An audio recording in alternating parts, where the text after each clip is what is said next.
내 맘에 나는 기뻐요 정말 기뻐요 주 예수 사랑이 할 수 있다 하시니는 할 수 있다 하시니는 나의 능력 주 하나님 잊지 말라 하시고 물결 위로 오라 하시네 할 수 있다 하신 주 할 수 있다 하신 주 믿음만이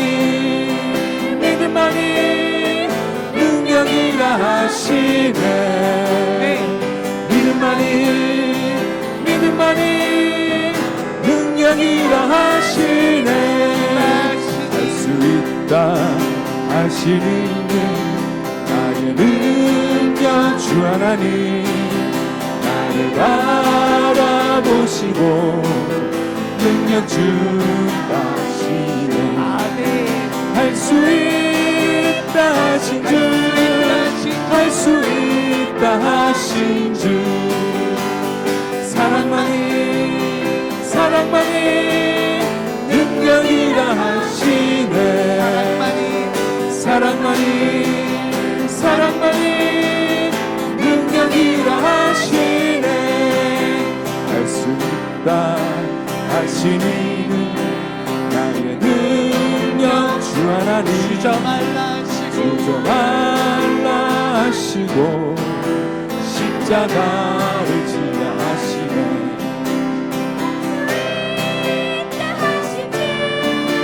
할 수 있다 하신 주 희생만이 능력이라 하시네 희생만이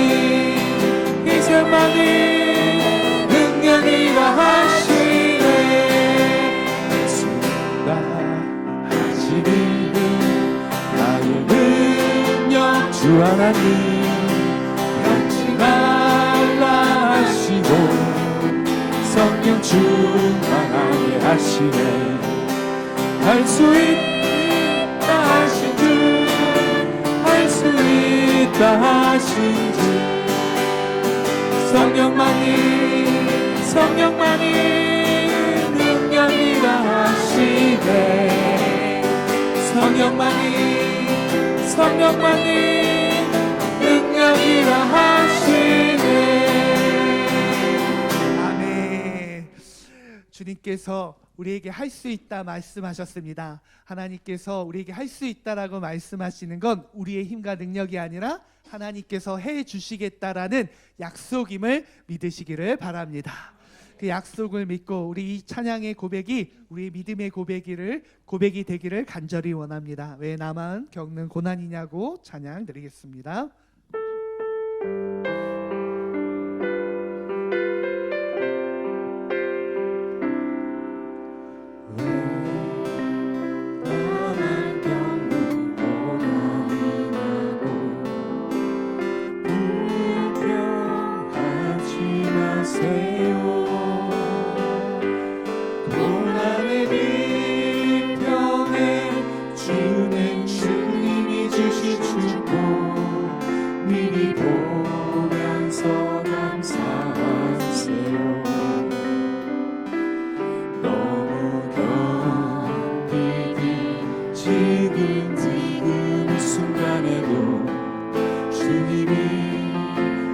일하고 계시잖아요. 남들은 지쳐 앉아 있을지라도 당신만은 일어서세요. 힘을 내세요.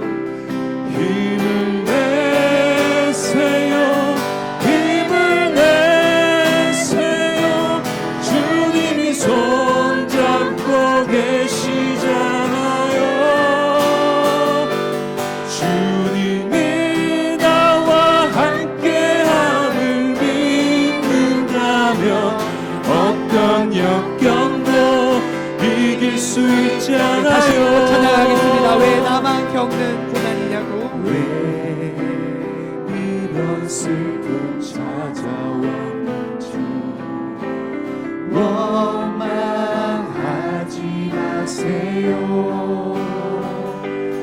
당신이 잃은 것보다 주님께 받은 은혜 더 많은 은혜 감사하세요.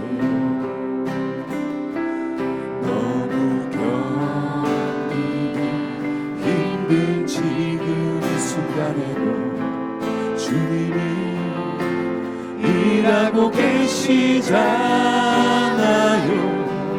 남들은 지쳐 앉아있을지라도 당신만은 일어서세요. 힘을 내세요. 힘을 내세요. 주님이 손잡고 계시잖아요. 주님이 나와 함께함을 믿는다면 어떤 고난도 견딜 수 있잖아요. 왜 이런 슬픔 찾아왔는지, 왜 이런 슬픔 찾아 원망하지 마세요. 원망하지 마세요. 당신이 잃은 것보다 주님께 받은 은혜 더 많은 은혜 감사하세요. 너무 견디기 힘든 지금 이 순간에도 주님이 일하고 계시잖아요. 남들은 지쳐 앉아있을지라도 당신만은 일어서세요. 힘을 내세요. 힘을 내세요. 힘을 내세요. 주님이 손잡고 계시잖아요. 주님이 나와 함께함을 믿는다면 어떤 고난도 견딜 수 있잖아요. 힘을 내세요. 힘을 내세요. 주님이 손잡고 계시잖아요. 주님이 나와 함께함을 믿는다면 어떤 고난도 견딜 수 있잖아요. 힘들고 지쳐 낭망하고 넘어져 일어나며 저녁었을 때 조용히 다가와 손잡아주시며 나에게 말씀하시네. 나에게 실망하며 내 자신 연약해 고통 속에 눈물 흘릴 때에 옷자국 남은 손이 눈물 닦아주시며 나에게 말씀하시네. 너는 내 아들이라. 오늘날 내가 너를 낳도다. 너는 내 아들이라. 나의 사랑하는 내 아들이라. 언제나 변함없이 너는 내 아들이다. 너는 내 아들이라.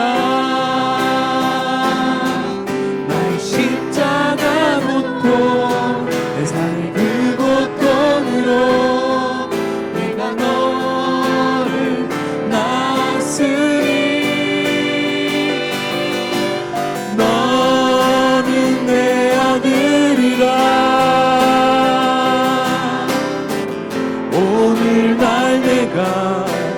너를 낳도다. 너는 내 아들이라. 나의 사랑하는 내 아들이라. 아멘. 언제나 주님께서 너는 내 아들이라 내 딸이라 말씀하시면서 주님께서 손잡아 주신다 약속하셨습니다. 그런데 얼마나 우리는 그 주님의 약속을 믿고 살았습니까? 주님을 신뢰했습니까? 언제나 내 판단이 먼저 앞서지는 않았습니까? 왜 나만 겪는 고난이냐고 주님 앞에 원망하고 불평한 적 있지는 않습니까? 그러나 우리의 삶을 보면 우리가 잃은 것보다 주님께서 우리에게 주신 축복이 훨씬 더 많고, 또 우리가 힘들어하는 그 순간조차 주님께서 우리를 위해 일하고 계십니다. 그 주님을 향한 온전한 신뢰를 갖는 우리들이 되기를 원합니다. 믿음 없이 불평하고 원망했던 우리 지난날의 잘못을 주님 앞에 고백하고 다시 한번 믿음으로 주님 앞에 서 나갈 수 있기를 이 시간 함께 기도하도록 하겠습니다.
우리는 다 양 같아서 그릇 행하여 각기 제 길로 갔거늘 여호와께서는 우리 모두의 죄악을 그에게 담당시키셨도다.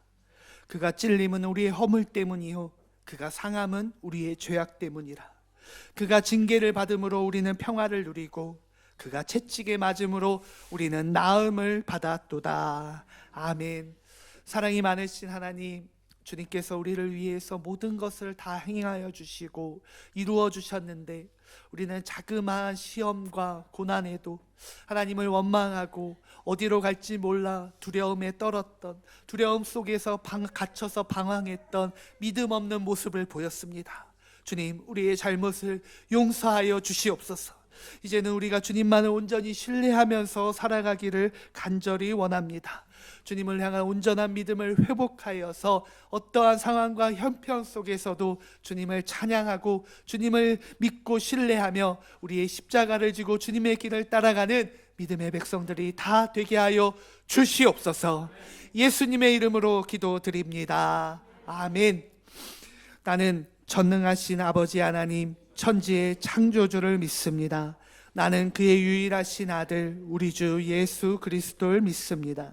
그는 성령으로 잉태되어 동정녀 마리아에게서 나시고 본디오 빌라도에게 고난을 받아 십자가에 못 박혀 죽으시고 장사된 지 사흘 만에 죽은 자 가운데서 다시 살아나셨으며 하늘에 오르시어 전능하신 아버지 하나님 우편에 앉아 계시다가 거기로부터 살아있는 자와 죽은 자를 심판하러 나는 성령을 믿으며 거룩한 공교회와 성도의 교제와 죄를 용서받는 것과 몸의 부활과 영생을 믿습니다. 아멘. 찬송가 141장 찬양 드리겠습니다.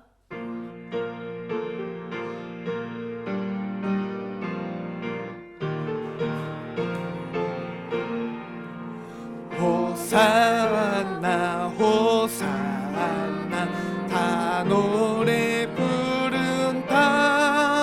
수많은 아이들 즐거운 노래로 그 품에 안으시고 복 주신 주님께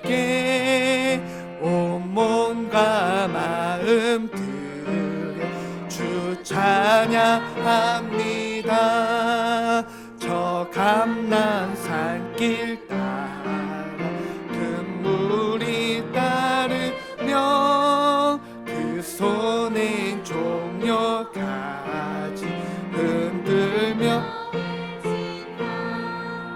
만왕의 왕 예수 가시고 그 어린이들 노래다 받아주신다. 오산나 그의 노래 우리도 부르자.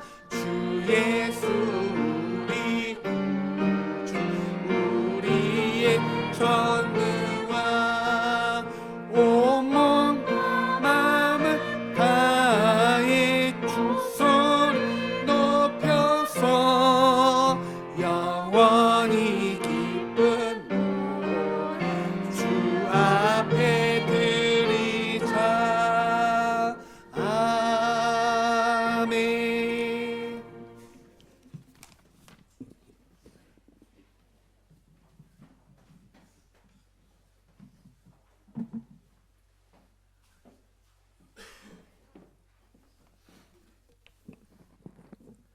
기도드리겠습니다. 거룩하신 하나님 아버지, 오늘 우리가 종료주일 예배로 하나님께 나아갑니다. 우리를 구원하시기에 하나님의 독생자 예수 그리스도를 우리에게 아낌없이 내어주신 하나님의 그 무한한 사랑으로 인해 감사와 찬송을 올려드립니다. 나귀를 타고 예루살렘 성으로 입성하신 주님, 주님의 겸손과 순종으로 인해 찬송과 경배를 드립니다. 주여, 교만의 죄를 회개합니다.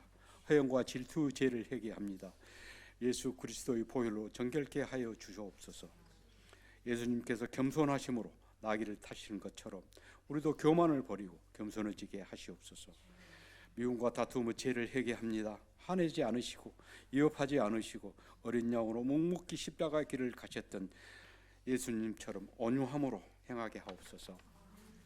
서로 용납하고 용서하는 복음의 역사가 이루어지게 하옵소서. 저희 안에 예수 그리스도의 장성한 분량이 충만하게 이루어지게 하여 주시옵소서. 주 예수 그리스도께서 우리를 구원하셨기에 가신 고난의 길을 십자가의 길로 기억하게 하여 주시옵소서. 주님이 고난 당하신 것을 기억하게 하고 우리를 향한 하나님의 사랑을 마음 깊이 깨닫는 시간이 되게 하옵소서. 주여, 우리가 더 이상 죄를 사랑하지 않게 하옵소서. 이제 우리가 죄를 미워하게 하여 주옵소서. 죄의 사슬을 끊어버리게 하옵소서. 주여, 죄에서 해방되어 자유를 경험하게 하옵소서. 말씀을 증거하시는 목사님, 영육간의 강건함으로 지켜 주옵소서. 성령과 말씀으로 충만케 하여 주옵시며 능력의 팔로 붙들어 주시옵소서. 갈급한 심령으로 주께 나온 주의 백성들에게 충만한 은혜를 부어 주옵소서. 잠든 영혼이 깨어나게 하시고 상심한 자들이 위로를 얻게 하시고 세상을 이길 믿음으로 충만케 하옵소서. 모든 성도님이 손길들을 귀하게 쓰여주고 있습니다. 결탄고 여유로워서 하는 것이 아닌 하나님 아버지께서 저희를 그곳으로 이끄셨기에 아멘하고 순종하였습니다. 그것은 오직 하나님 아버지 영광을 위하여 한 것임을 자랑스럽게 생각하게 하옵소서. 누구는 정성을, 누구는 마음으로 봉사하는 손길을 축복하여 주시옵소서. 감사를 드리며 이 시간도 살아계셔서 역사하시는 예수 그리스도 이름으로 기도합나이다.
네, 찬양에 감사드립니다. 우리 옆에 분들과 인사 나누겠습니다. 사랑합니다. 축복합니다. 인사.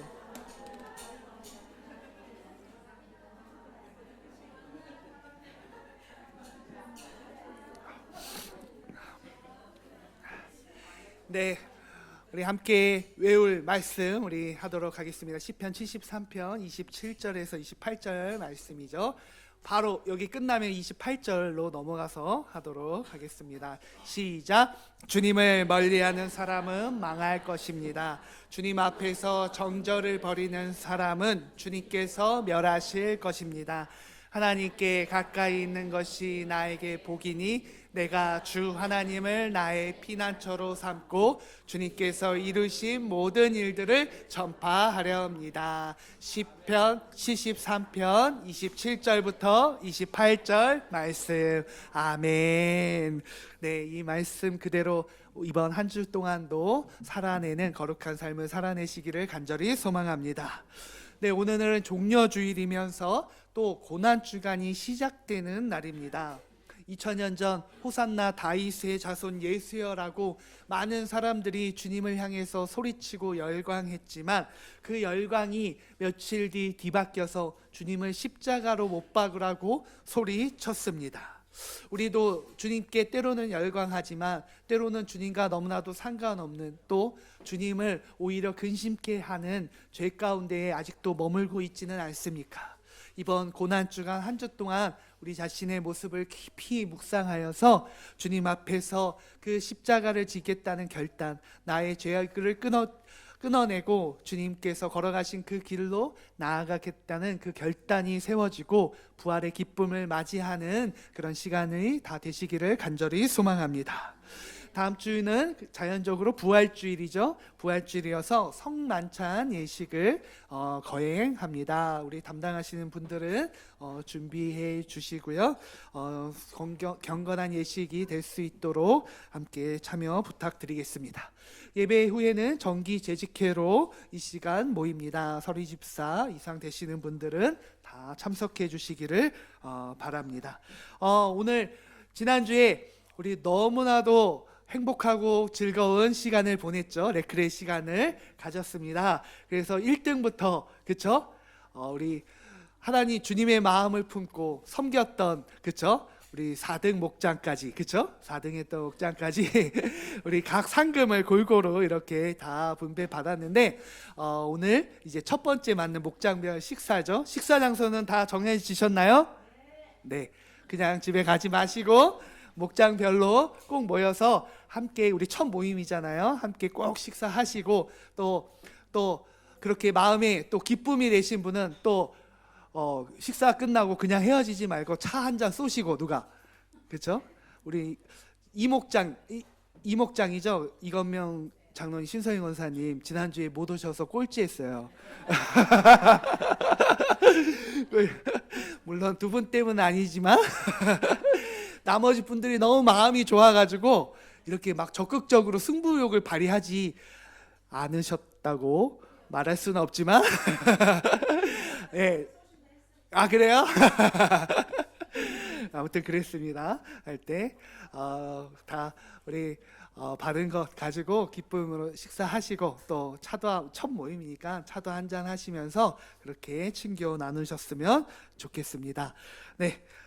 다른 소식은 주보를 참고해 주시고요. 오늘 함께 나눌 하나님의 말씀 다 함께 일어나셔서 봉독하도록 하겠습니다. 마태복음 25장 31절에서 40절 말씀입니다. 마태복음 25장 31절에서 40절 말씀입니다. 우리 한 절씩 저와 여러분이 교독하겠습니다. 인자가 모든 천사와 더불어 영광에 둘러싸여서 올 때에 그는 자기의 영광의 보좌에 앉을 것이다.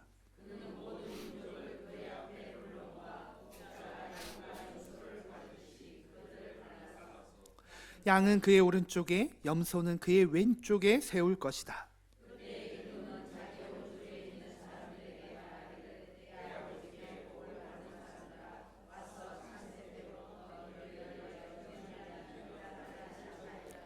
너희는 내가 줄일 때에 내가 먹을 것을 주었고 목마를 때에 마실 것을 주었으며 나그네로 있을 때에 영접하였고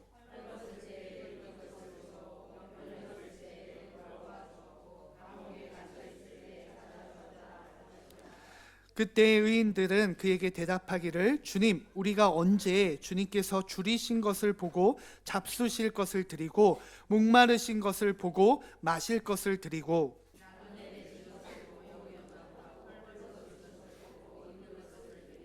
언제 병드시거나 감옥에 갇히신 것을 보고 찾아갔습니까? 하고 말할 것이다.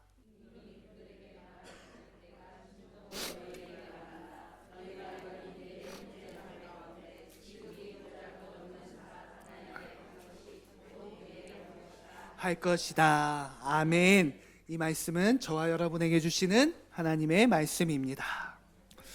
하나님께 가까이 라는 주제를 가지고서 연초부터 계속해서 우리 말씀을 나누고 있습니다. 하나님께 가까이 우리가 나아가기 위해서 가장 중요한 것은 무엇일까요? 지금까지 참 여러 가지 주제로 말했지만 가장 우선이 되는 것은 하나님의 마음을 아는 것이라는 생각이 들었습니다. 우리들이 하나님의 마음을 알기 위해서는 왜 하나님께서 나에게 이런 말씀을 하셨을까를 깊이 생각해 봐야 합니다. 결국 하나님의 어떤 분이신지를 알 수 있는 것은 우리가 하나님의 말씀을 통해서 밖에 없기 때문입니다. 이유를 모르고 그래서 말씀을 읽으면 우리가 피상적인 것에 빠지기 쉽고 또 내 주관적인 관점에서 말씀을 보면 하나님의 마음과는 상관이 없는 엉뚱한 방향으로 나아갈 수 있습니다.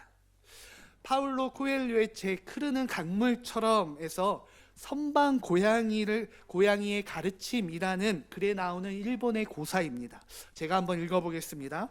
어느 선원의 방장이자 선불교의 대가인 고승에게 고양이 한 마리가 있었다. 그는 고양이를 얼마나 애지중지했던지 참선 시간에도 항상 함께할 정도였다. 어느 날 아침 늙은 고승은 세상을 떠나고 선방의 최고참인 상좌가 그 자리를 이어받았다. 고양이를 어떻게 하면 좋을까요? 수자들이 묻자 새 방장은 스승을 기리는 뜻에서 참선 시간에 고양이를 들여보내 좋다라고 허락했다. 만행길에 오른 수자 몇몇이 이 유서 깊은 사찰에서 선방의 고양이들이 들이는 모습을 목격하고는 그에 관한 이야기가 퍼지기 시작했다. 수년이 흘렀다. 선사의 고양이는 죽었지만 고양이에 길든 수자들은 다른 고양이를 들였다. 그 사이 다른 절도 고양이와 함께 참선을 수행하게 되었다. 그들은 고승의 명성과 가르침의 비결이 고양이에게 있다고 믿으며 정작 입적한 고승이 얼마나 훌륭한 스승이었는가는 까맣게 잊고 말았다. 한 세대가 지나고 선불교에서 고양이가 참선에 얼마나 중요한 존재인지에 대한 지침서가 출간되기에 이르렀다. 고양이는 집중력을 높여주고 삿된 기운을 물리친다라는 학계에 퍼져있던 가설을 발전시킨 어느 대학 교수의 연구 결과였다. 그렇게 한 세기에 걸쳐 고양이는 이 지역 선불교 연구에서 핵심적인 부분을 차지하게 되었다. 그리고 선원의 다른 지역에서 온 이름 높은 선사가 들어왔다. 선사는 동물털 알레르기가 있어서 일과 수행에 고양이를 참여시키지 못하게 했다. 수자들은 거세게 반발했지만 선사는 자기 뜻을 굽히지 않았다. 선사의 가르침이 뛰어났던지라 고양이 없이도 수자들의 수행은 날로 진전을 보였다. 그러자 서서히 다른 선방에서도 고양이들을 내보내게 되었다. 다시 한 세기가 흐르고 고양이는 그 지역 참선 수행에서 완전히 자취를 감추게 되었다. 그렇게 제자리로 돌아오는 데에 200년이란 시간이 걸렸다. 고양이가 왜 참선 수행에 함께해야 하는지 아무도 묻지 않았기 때문이다. 교회 여러분 어떤가요? 제가 말씀을 준비하면서 이 책에 읽었던 이 내용이 딱 떠올라서 어저께 급하게 9,000원을 주고 결제해가지고 이 부분을 찾아서 여러분께 읽어드립니다. 우리들이 신앙생활을 하는데 정말 어떤 때는 아무런 목적과 이유도 모른 채 그냥 지금까지 해왔으니까, 남들도 다 그렇게 하니까, 내 생각에 또 그렇게 하는 것이 맞으니까 라는 마음에 하는 하나님과 상관없는 행위들이 우리 가운데 있지는 않을까요? 그래서 우리가 성경을 볼 때요, 하나님께서 그 시대의 사람에게 왜 어떤 의도로 말씀했는지를 우리가 바라보아야 합니다. 말씀을 들을 때는 내가 듣고 싶은 것을 듣는 것이 아니라 하나님께서 왜 나에게 이 말씀을 하는지를 들어야 한다라는 것입니다. 신앙생활은요, 하나님을 바라고 믿는 것입니다. 그러니 당연히 하나님의 생각을 알아야 우리가 제대로 신앙생활하지 않겠습니까? 그러므로 그리스도인들에게 진정한 지혜란 하나님의 마음을 아는 것입니다. 우리의 삶을 지혜롭게 만드는 것은 자의적인 생각이나 마음이 아니라 하나님의 마음을 아는 것이기 때문입니다. 오늘 본문은 그런 의미에서 아주 중요합니다. 하나님의 마음이 어떤 것인지를 양과 염소의 비유를 통해서 예수님께서 우리에게 말씀해 주고 계시기 때문입니다. 우리 오늘 본문 31절부터 33절 우리 다시 한번 읽어보겠습니다. 인자가 모든 천사와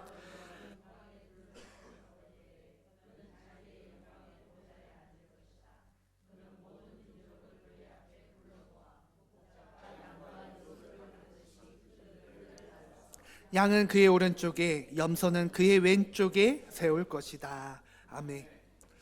재림 때에 주님께서 우리에게 찾아오셔서 우리를 심판하시는데 양과 염소를 구분한다 하셨습니다. 주님은 양은 오른쪽에, 염소는 왼쪽으로 세우십니다. 성경에서 늘 오른쪽은요 선, 왼쪽은 악으로 상징적으로 구분되옵니다. 또한 양이 하나님의 백성을 의미한다면 염소는 하나님을 떠나간 백성을 의미하는 데 사용됩니다. 그럼 오른쪽에선 양 같은 사람은 어떤 사람이고 왼쪽에선 염소 같은 사람은 어떤 사람일까요? 오늘 말씀의 근거에 보면요, 의인인 이 오른쪽에서는 양 같은 사람들의 행위는 다음과 같습니다. 우리 35절 36절 계속해서 읽어보겠습니다.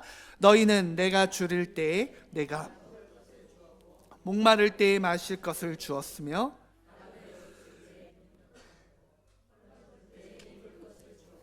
병들어 있을 때에 돌보아 주었고 감옥에 갇혀 있을 때에 찾아 주었다 할 것이다. 아멘. 주님은 의인들이 주님께서 줄일 때 먹을 것을 주었고 목마를 때 마실 것을 주었고 나그네 되었을 때 영접하는 등 그들이 주님께 한 고마운 행위들에 대해서 말씀합니다. 그런데 정작 이렇게 주님께 한 오른편에 선 사람들은 자신들이 행한 것을 기억하지 못했습니다. 그래서 주님, 우리가 언제 주님께 그런 일들을 했습니까? 라고 묻자 주님이 이렇게 대답하시죠. 오늘 40절입니다. 임금이 그들에게 함께 읽겠습니다. 임금이 그들에게 말하기를 내가 진정으로 너에게 말한다. 너희가 여기 내 형제가 지극히 보잘것없는 사람 하나에게 한 것이 곧 내게 한 것이다 할 것이다. 아멘. 예수님은요, 지극히 보잘것없는 사람, 그렇죠? 이 사람을 누구라고 이야기하시나요? 바로 내 형제 자매라고 말씀하십니다. 그렇죠? 그리고 그들에게 한 것이 곧 누구에게 한 것이라고 하시나요? 나에게 한 것이다 라고 말씀하시죠.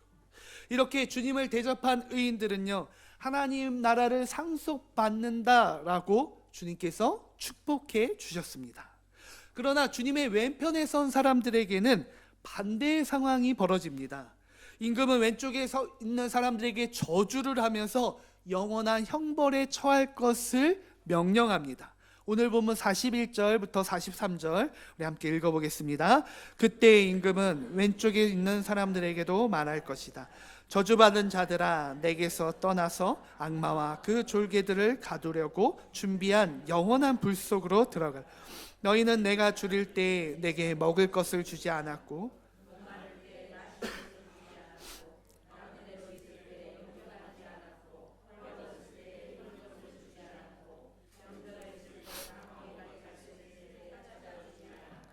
아멘.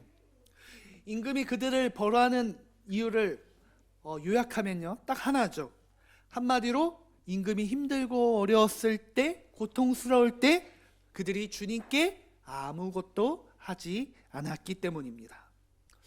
그런데요, 주님의 오른편에 선 의인들과 마찬가지로 주님의 왼편에 선 이 불의한 사람들, 악인들도요, 자신들이 그 한 행위에 대해서 기억하지 못했습니다. 그래서 주님, 우리가 언제 그랬습니까? 라고 묻자 주님의 답변은 의인들에게 했던 답변과 동일했습니다. 여기 이 사람들 가운데에서 지극히 보잘것없는 사람 하나에게 하지 않은 것이 바로 내게 하지 않은 것이다. 의인들은요, 그들의 행동에 대한 결과로 구원을 받았지만 저주받은 자들은 영원한 형벌을 받게 되었습니다. 그러면 왜 예수님은 형제 중에 지극히 보잘것없는 사람에게 선행을 베푼 사람을 양으로 비유하고요, 그렇지 않은 사람을 염소로 비유하셨을까요? 그렇지 않나요? 아까도 말씀드렸듯이 성경에서요, 오른쪽은 늘 긍정적인 의미로 왼쪽은 언제나 부정적인 의미로 사용되었습니다. 그럼 왜 양은 긍정적인 의미를 가지고 염소는 왜 부정적인 의미를 가질까요? 결론부터 말씀드리면 우리가 일반적으로 생각하는 기준과 상식으로 양과 염소가 선악의 기준으로 나뉘어진 것은 아니라는 것입니다. 오히려 객관적으로는 기준으로 볼 때 양보다 염소가요 훨씬 더 괜찮은 존재입니다. 그런데 결론은 무엇인가요? 하나님 보시기에는, 하나님 마음에는요, 염소가 그렇지 않다라는 것이죠. 그럼 하나님께서 그렇게 판단하시는 기준은 무엇일까요? 이스라엘의 광야의 베두인 목자들은요, 양과 염소를 동시에 키웁니다. 보통 양 3마리당 염소 1마리를 키운다고 합니다. 왜 양들 사이에 이렇게 염소를 끼워서 키울까요? 그것은요, 염소가 아주 긍정적인 행동을 하는 동물이기 때문이라고 합니다. 우리가 아는 것처럼 양들은요, 혼자 다니기보다 무리를 지어서 몰려다니는 것을 좋아합니다. 반면에 염소들은요, 소위 개인 플레이를 좋아해서 혼자서 엄청나게 돌아다닌다고 합니다. 양들이 뭉쳐 다니는 이유는 광야의 더위 때문이라고 합니다. 우리가 생각하기에 양은 털이 많은 동물이고 광야의 더위 때문이라고 하면 오히려 흩어져 다녀야 된다라고 생각하는데 좀 이상하죠. 그것은요, 지금 우리가 너무나 내가 살고 있는 환경, 이 틀 안에서 생각하기 때문입니다. 광야의 더위는요, 우리나라의 더위와는 완전히 다릅니다. 햇살이 뜨겁지만 우리나라처럼 습하지 않습니다. 그래서 전에도 계속 말씀드렸죠. 아주 자그마한 그늘이라도 생기면 시원함을 느끼죠. 그러니까 양들이 어떻게 하는 건가요? 햇볕이 너무나도 뜨거우니까 다른 양들에 의해서 생기는 그 그늘에라도 있으려고, 그렇죠? 그것을 찾아서 양들이 서로 계속해서 이렇게 몰려드는 것입니다. 그렇기 때문에 양들이 이렇게 몰려만 있으면요, 그냥 서로를 맞대고 있다가 상처가 생길 수도 있고 잘못해서 넘어질 경우도 발생했습니다. 그래서 염소 몇 마리를 양들 사이에 끼워 놓으면 이 염소들이요, 양들을 뿔로 계속 이렇게 받고 밀어내서요, 양들을 흩어지게 한다고 합니다. 아주 염소가 긍정적인 역할을 하는 것이죠. 어떻게 보면 염소가 양들을 괴롭히는 것처럼 보이지만 사실은 양과 염소 사이가 좋아서 아무런 문제 없이 잘 지낸다고 합니다. 그러니 뿔로 박아서 흩어지게 하는 역할은 악한 행동이 아니라, 괴롭히는 행동이 아니라 양을 살리려는 염소의 이 습성이라는 것이죠. 우리가 잘못 알고 있는 지식 중에 또 다른 하나는 염소는 말도 잘 안 듣고, 그렇죠? 고집불통이고 제멋대로 한다라는 것입니다. 그래서 염소를 주님께서 악한 것으로 비유하셨나라고 생각합니다. 하지만 염소는요, 양들보다 강하고 또 무서움을 덜 타기 때문에 천둥번개가 치는 무서운 일이 생기면 양들이요 누구한테 가냐면 바로 이 염소들에게 간다고 합니다. 따라서 염소는요 골칫거리가 아니라 어떻게 보면 이 양과 염소들의 무리 가운데 리더의 역할을 하고 있는 것이죠. 예레미야 50장 8절을 보면요, 너희는 바빌로니아에서 탈출하여라, 바빌로니아 사람들의 땅에서 떠나라, 양떼 앞에서 걸어가는 숫 염소처럼 앞장서서 나오너라 라고 기록되어 있습니다. 이 말씀에서 염소는 오히려 양들의 리더이고 모범생처럼 여겨집니다. 양들이 본을 받도록 염소를 같이 키운다라는 것이죠. 실제로 염소는요 목자 앞에 다니며 풀을 뜯어 먹고 다닙니다. 중요한 것은 양과 염소가 풀을 뜯어 먹는 습성이 다르다는 것입니다. 양들은요 풀을 뜯어 먹을 때 이렇게 다 자란 풀 또는 아주 어린 풀 이런 거 상관하지 않고 뿌리까지 다 뽑아서 먹는다라고 합니다.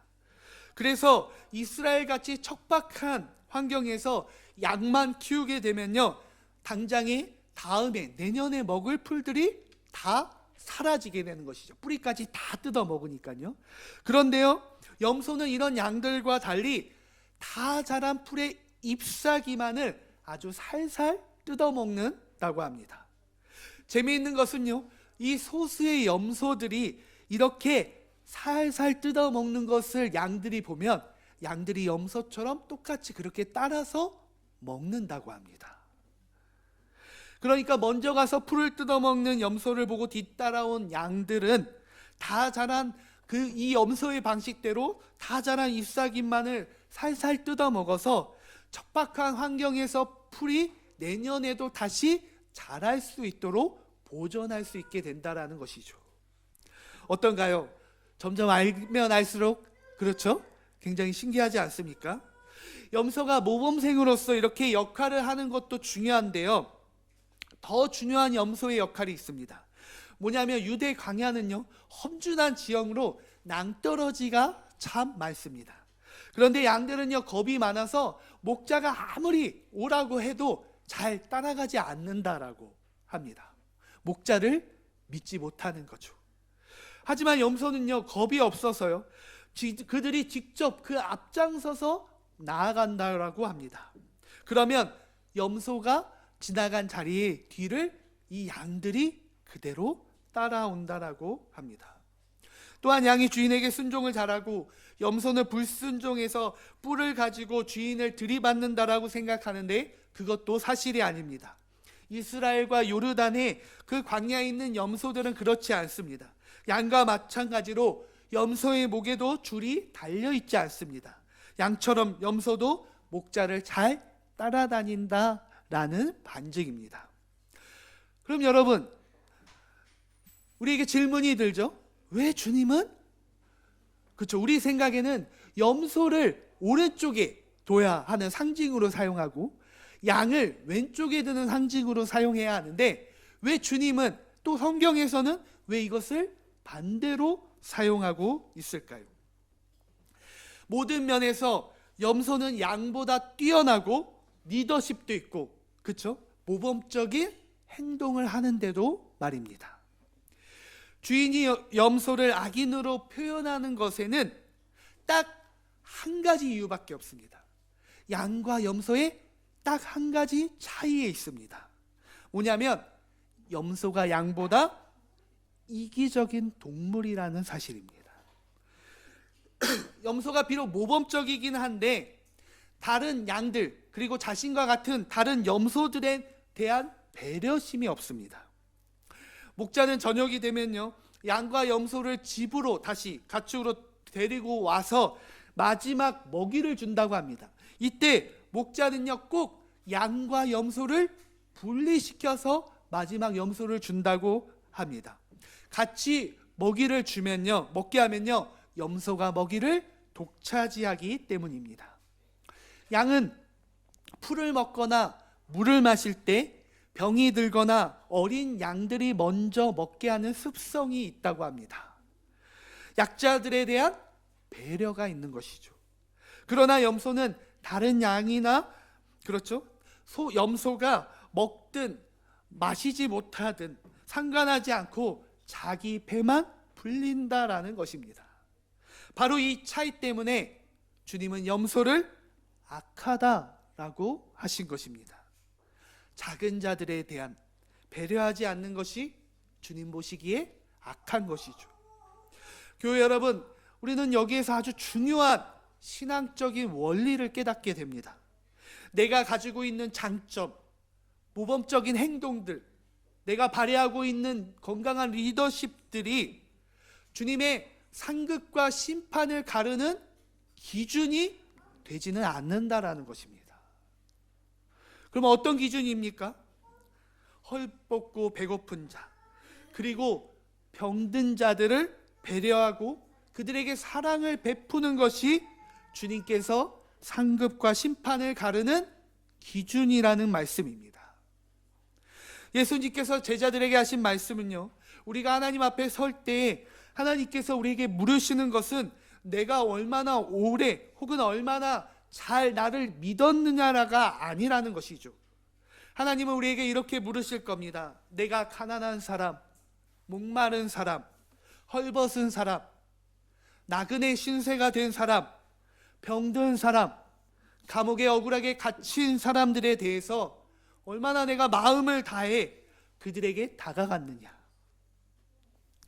그들의 아픔에 대해서 진정으로 함께 아파하고 그들의 어려움을 해결해 주기 위해서 시간을 내고 물질을 바치고 땀을 흘렸느냐라는 그 질문을 바로 주님이 우리에게 하실 거라는 말씀입니다.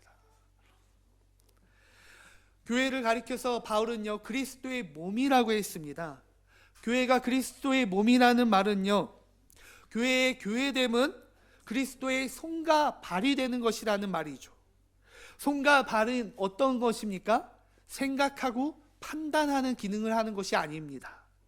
머리가 생각하고 판단해서 손과 발에게 그 명령을 전달하면 손과 발이 머리의 명령 그대로를 따라서 움직이는 것이죠.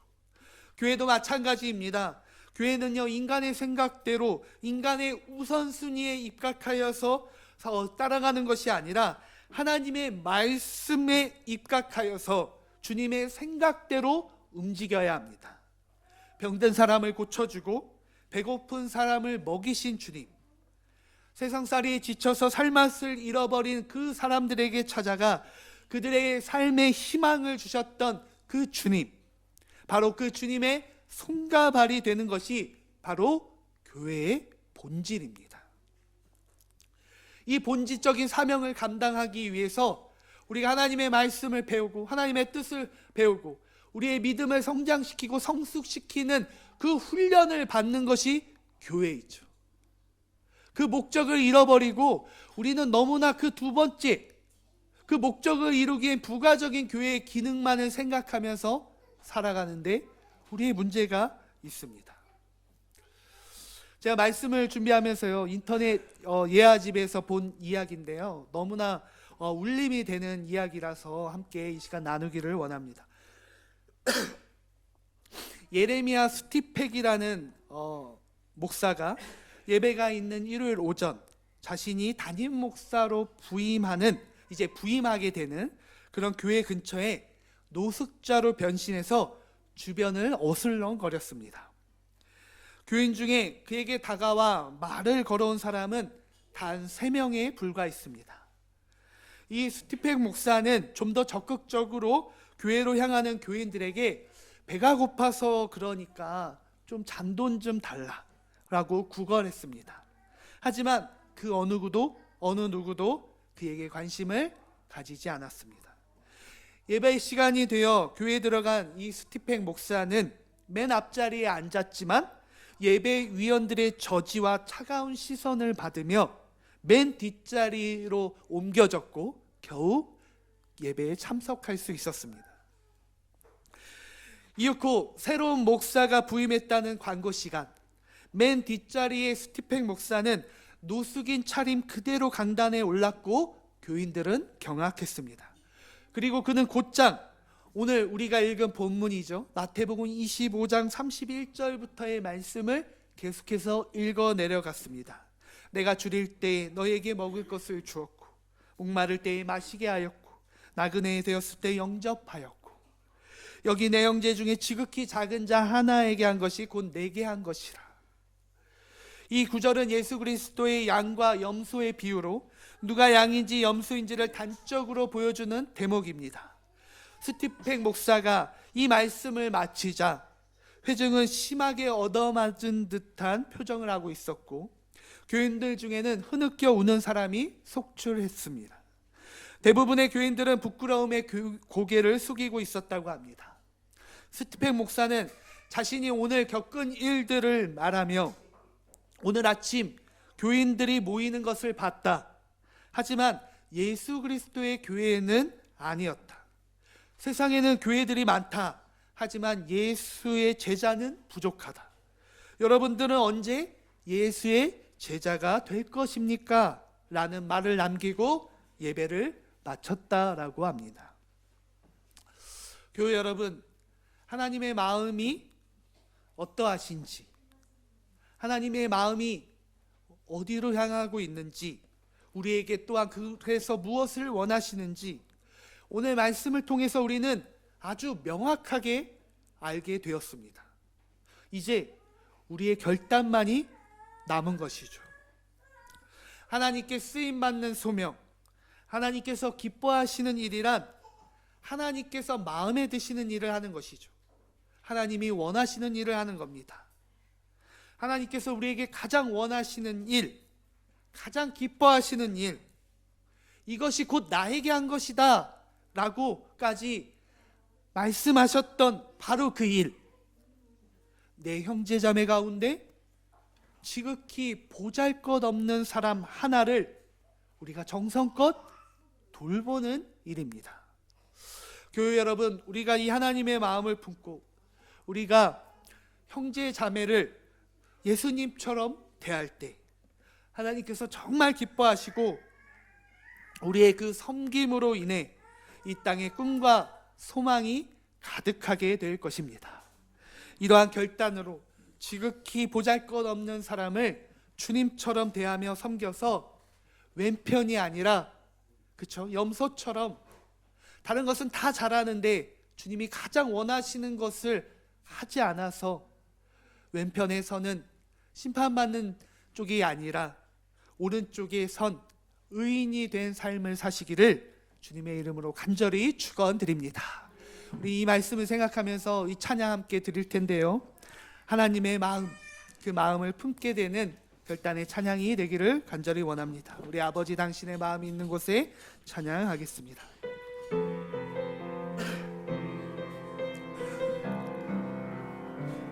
아버지 당신의 마음이 있는 곳에 나의 마음이 있기를 원해요. 아버지 당신의 눈물이 고인 곳에 나의 눈물이 보이길 원해요. 아버지 당신이 바라보는 영혼에게 나의 눈물이 향하길 원해요. 아버지 당신이 울고 있는 어두운 땅에 나의 두 발이 향하길 원해요. 나의 마음이 아버지의 마음 알아. 내 모든 뜻 아버지의 뜻이 될 수 있기를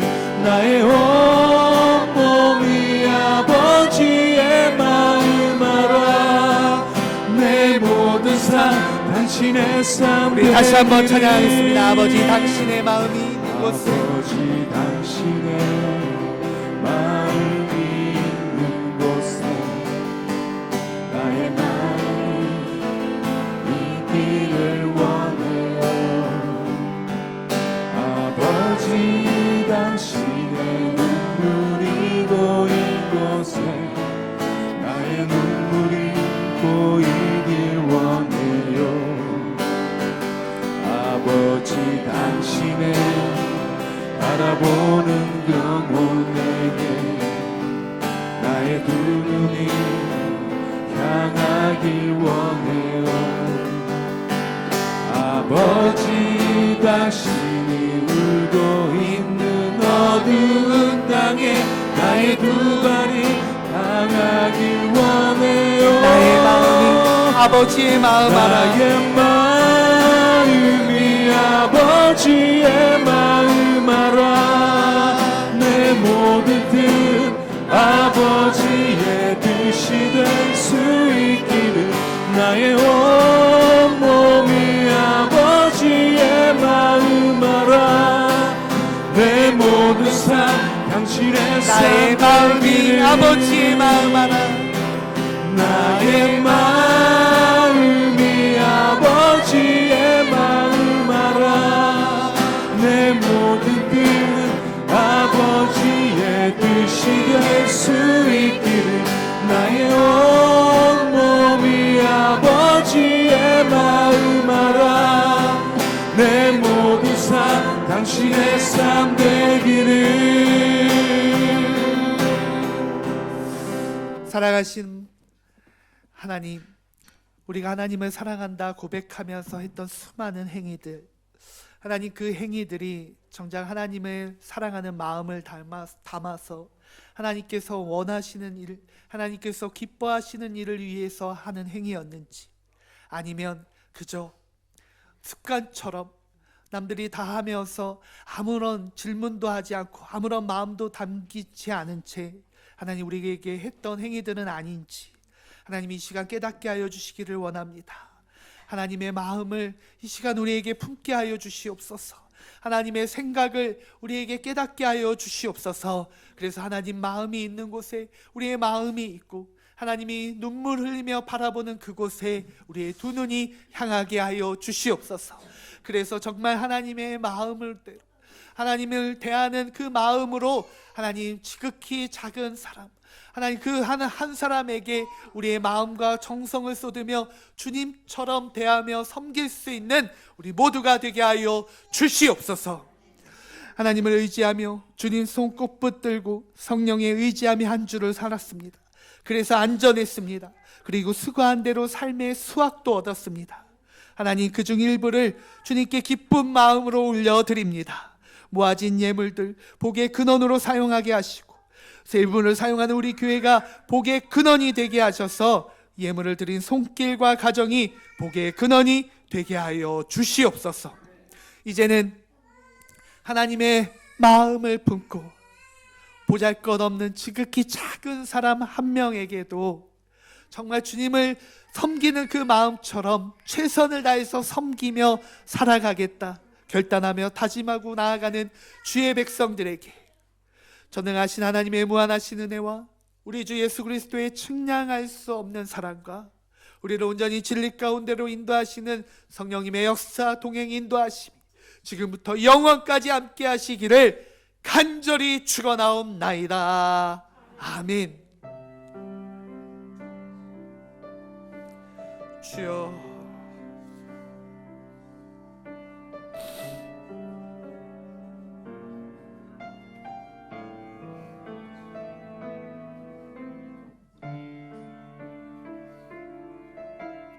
아버지,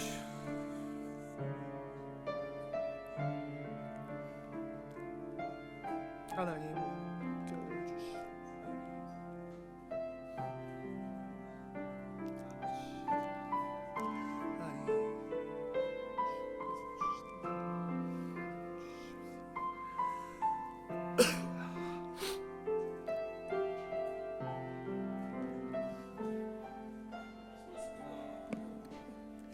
네, 예배를 마쳤습니다. 우리 잠시 뒤에 이제 정기 재직회를